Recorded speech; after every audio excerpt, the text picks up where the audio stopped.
everyone! Welcome back to my YouTube channel, Batas with Attorney Claire Castro. Ang pag-uusapan natin ngayon ay ang mga senador na mukhang takot ipaalam sa publiko kung ano ang stand nila patungkol sa confidential fund ng OVP. Ano pong resulta nung nag-leak sa executive session nila sa Senado? May balita na po ba kung sino ang nag-leak? Our distinguished colleague from San Juan, former Senate President Pro Temp, Senator Jinggoy Estrada, is recognized. Thank you, Mr. President. Mr. President, yesterday we had an all senators caucus and we discussed lengthily the budget of the Republic of the Philippines.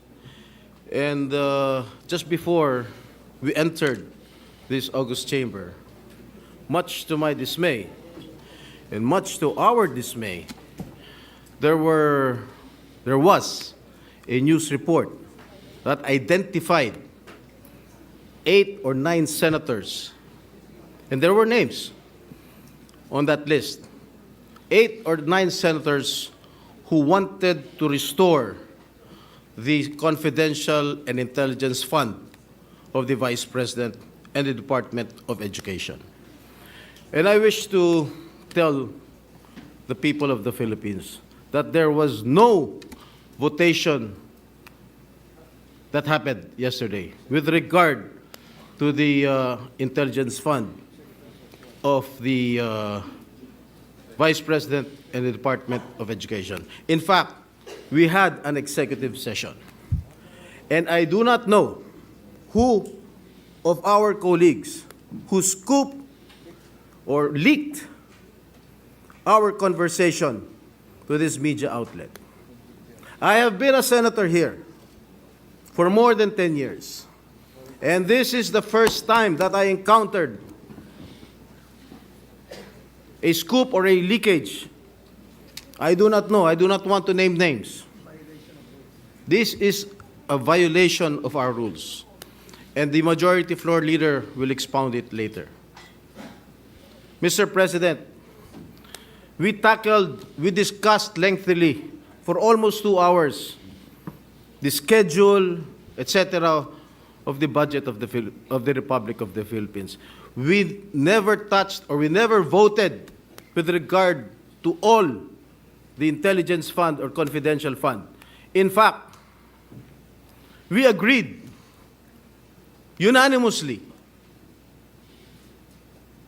to remove all the confidential and intelligence fund, not only that of the Office of the Vice President, including not only that of the Department of Education, but all security or civilian agencies na merong confidential and intelligence fund. Mr. President, nawala. I will just read.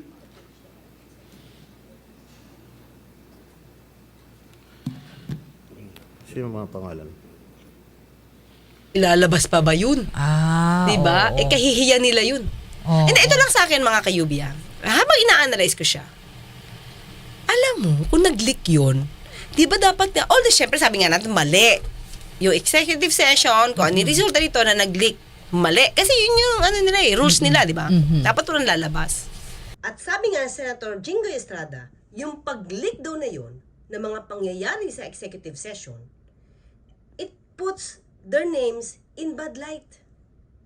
Ibig sabihin, ayaw niyang lumabas ito. Hindi dahil lamang sa polisiya o sa rules na hindi dapat mabunyag ang mga nangyayari sa executive session.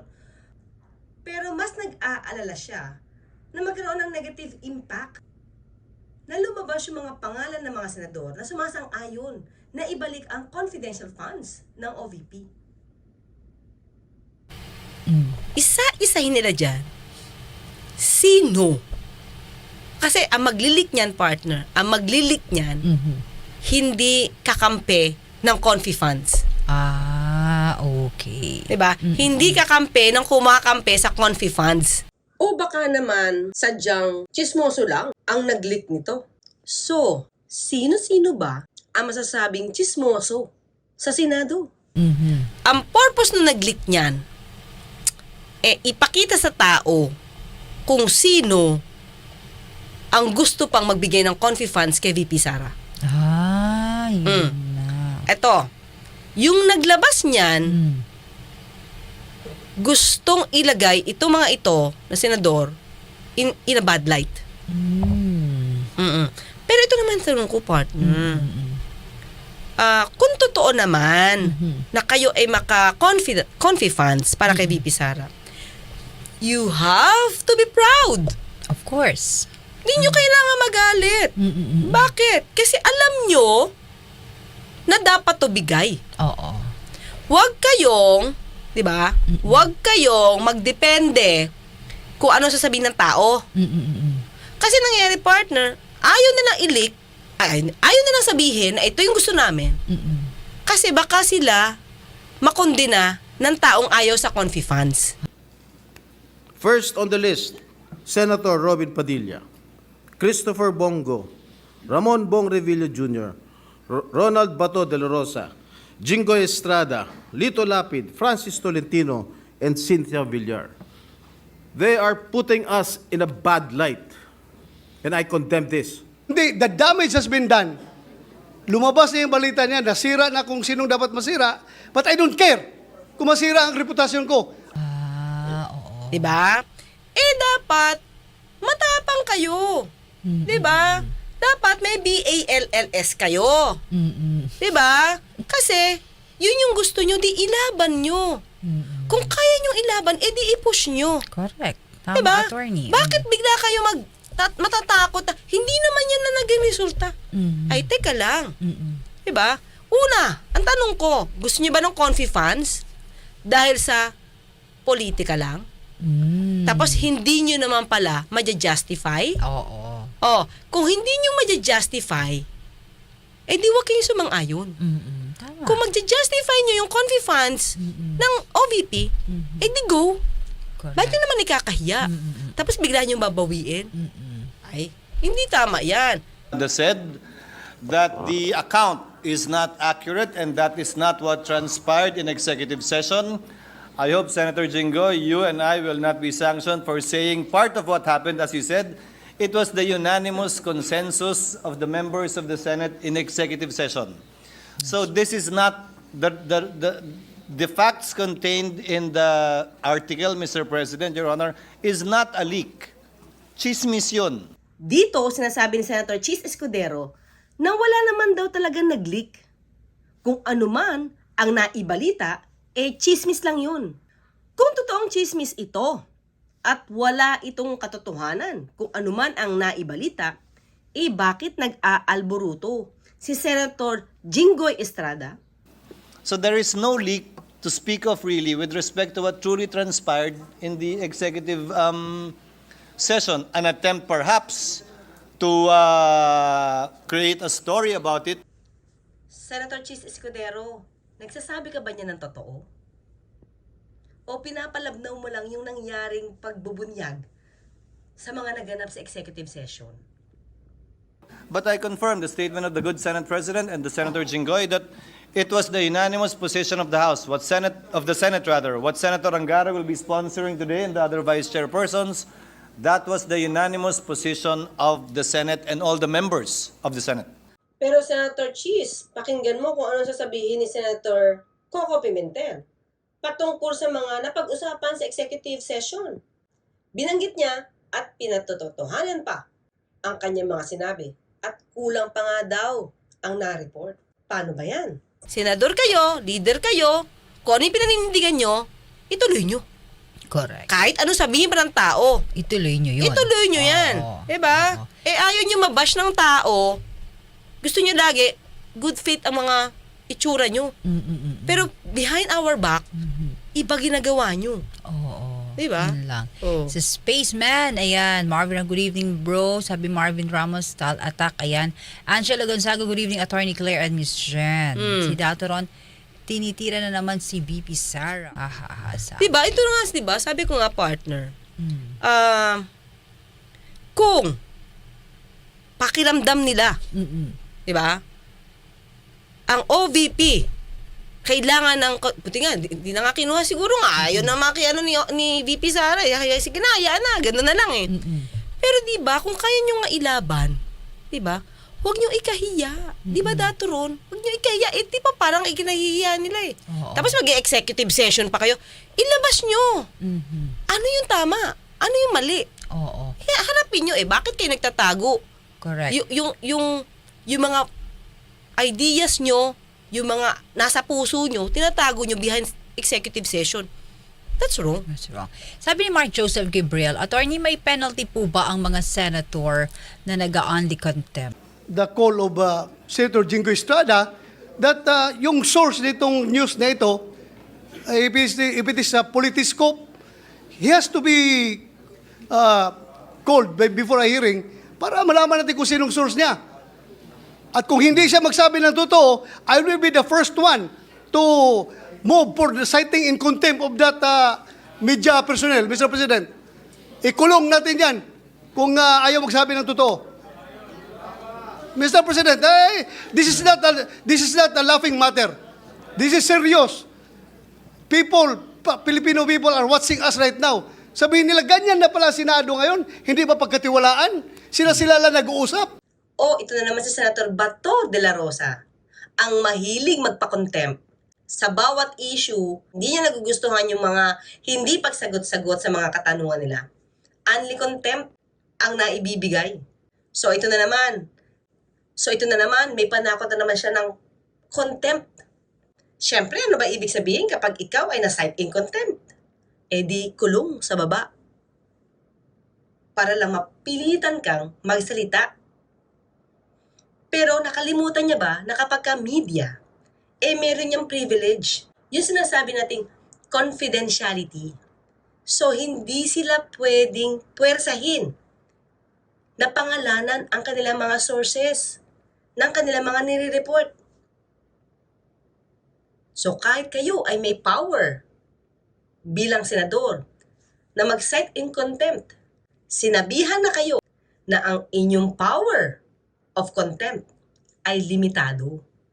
So wag abuso. Actually, dapat ang i-call dito si Senate President. Zubiri. Alam mo, dapat siya yung matapang dito. Dapat siya na mag-call. I-call out niya. Okay. Tandaan mo, partner, actually, kinall out niya na sa ingay na senador eh. Oo. Pero parang walang nangyari, hanggang dun lang. Oo. Matuto ka na magalit, Senate Oo. President, Subiri. Subiri. Magpakalalaki ka na dyan. Wala eh. Sabi ni Explore, disagreement regarding sa CF, bakit ninyo, agree, kung merong disagreement regarding dun sa CF, bakit niyo ikahihiya kung ikahihiya yung boto nyo? Public interest yan, taxpayers money yan, and so may karapatan lang malaman ng publiko Oo. yan. Diba? Saka kung malik man, halimbawa man nalik. Tapos alam mo, tama, ang prinsipyo mo. Bakit mo nga itatago tapos magagalit ka? Oo. Magagalit ka kasi nalik. Correct. Be proud. Diba? Yes. Oh. Disappointed nga ako sa report kasi ang sabi doon na against ako sa restoration ng CF ng Office of the Vice President. Tama yun, pero kulang. Kasi kahapon ako sinasabi ko tanggalin din ang intelligence fund ng Office of the President. So kulang yung report, ipakidagdag sa report kasi the Office of the President is is a civilian office, not an armed agency, and not a uniformed agency. So kulang po, pakidagdag na lang. You're not violating the rules because you're divulging your own position. Saka yung sinasabing chismis ni Senator Chis Escudero, pinabubulaan na naman ni Senator Coco Pimentel na nagsabi pa nga na kulang ang nailagay sa report dahil meron pa siyang binanggit patungkol sa confidential funds ng Office of the President na siyang inaayawan niya rin. Kaya sinabi niya pa doon sa nag-report na idagdag yon sa report para lumabas kung ano talaga yung nasa sa loob niya. Okay. So yan ang ating sabi ni Ian James na parod ko sa balita kanina, meron daw ayun, usapan. Okay. Okay, playing safe daw si Subiri. Ayan, sabi. Naku, play safe ba yun? Play safe ba yung ginagawa niya? Parang hindi siya leader doon. Dapat siya yung mas matapang. Oo. Hindi ko alam kung siguro nandiyan si Senator Miriam Defensor. Hindi ko alam kung magkakaganyan May sila. nag-comment nga di ba? Kung nandiyan si former Senator Defensor. Paano, Diba? sabi ni Eric Lazaro, paano yung code of conduct or rules and regulations? Pwede silang ng dali sa Senate? ethics committee. Piling nila pag ito ugali, patok sa tao. Magkakaroon sila ng maraming Oo. subscribers. Yes. Oo. Okay. Isa pa, kung totoong wala itong katotohanan, yung nag-leak na ito, di ba dapat kalmado lang ang reaksyon ng mga senador? Especially si Senator Jingo Estrada and Senator Bato de la Rosa? Pwede na sabihin lang na, ay hindi yan totoo. Walang ganyang pangyayari sa executive session. And that's it. Kasi kung ito ay chismis lang, ibig sabihin, walang lumalabag na senador sa policy tungkol sa executive session dahil ang nilik ay mali. So bakit nyo pa ipapahanap yung nag-leak kung ito man ay senador or empleyado sa Senado? Kung wala namang katotohanan ito. Diba?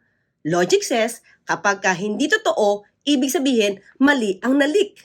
At kung mali ang nalik at naibunyag, o di walang may kasalanan kasi yung nagbunyag, mali ang ibinigay na information. Ganun lang yun.